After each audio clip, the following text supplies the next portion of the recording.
Hello and welcome. This episode shows how to update drivers.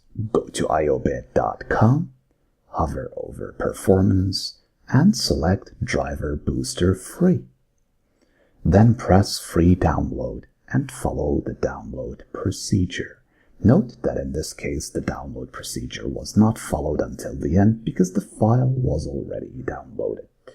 Find the setup file, double-click on it, and follow the installation procedure.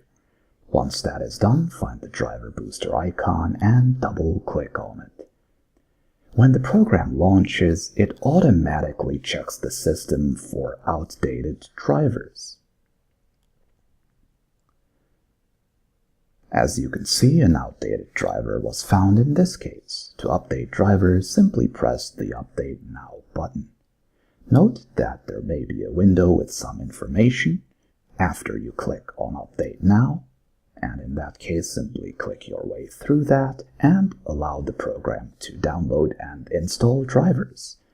The program generates some temporary files. In order to find out where they are saved, go to the Settings, as shown here.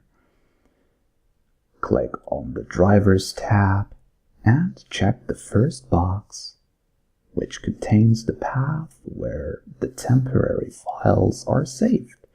You can delete them if you want. Then simply close the window and right-click on the program icon and select Exit to close the program. That is all for this episode. As always, you are welcome to subscribe. Thank you for watching. With kind regards to you all, wherever you are.